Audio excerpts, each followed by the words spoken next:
दूसरे दिन सुबह राजकुमार ने राजा को सारी बात बता दी और वह सोने का पंख उनके सामने रख दिया। पंख इतना सुंदर और इतना कीमती था कि राजा उसे देखता ही रह गया। उसने कहा, अगर उस चिड़िया का एक पंख इतना सुंदर है तो वह पूरी चिड़िया कितनी सुंदर होगी। मैं चाहता हूँ कि उस चिड़िया को कोई पकड़ लाए। सबसे पहले बड़ा राजकुमार इस काम के लिए रवाना हुआ। चलते चलते वह एक जंगल में पहुंचा।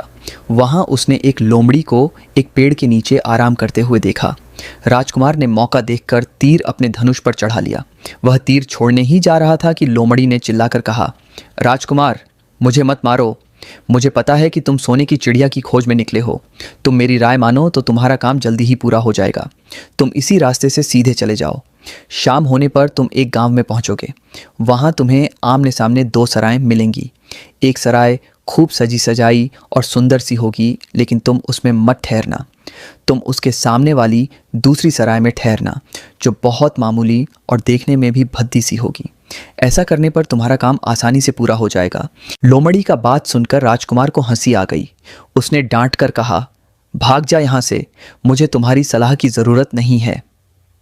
ये कहकर उसने तीर छोड़ दिया, लेकिन लोमड़ी बहुत चालाक थी। वह बचकर निकल भागी।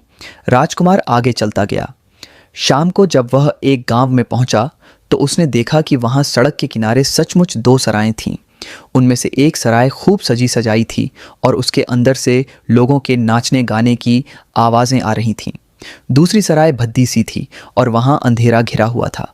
राजकुमार सजी सजाई सराय में ठहर गया। थोड़ी देर में वह भूल गया कि वह असल में सोने की चिड़िया की खोज में निकला था। उधर जब काफ़ी समय बीत गया और बड़ा राजकुमार नहीं लौटा तो मंझला राजकुमार सोने की चिड़िया की खोज में चल पड़ा। वह भी उसी तरह चलते चलते जंगल में पहुंचा तो वही लोमड़ी उसे भी मिली। इस राजकुमार ने भी लोमड़ी की बात पर कोई ध्यान नहीं दिया। जब वह शाम को उस गांव में पहुंचा तो बड़े राजकुमार की तरह सजी सजाई सराय में ठहरा। वहां के नाच रंग में मस्त होकर वह भी अपना काम भूल गया। यहाँ तक कि उसे घर लौटने की भी सुध न रही। अंत में सबसे छोटे राजकुमार ने राजा से कहा कि मैं सोने की चिड़िया की खोज में जाऊंगा। राजा को विश्वास था कि जब उससे बड़े दोनों राजकुमार इस काम में सफल नहीं हुए तो इसे और भी सफलता नहीं मिलेगी। लेकिन उसके जिद करने पर राजा ने उसे इजाज़त दे दी।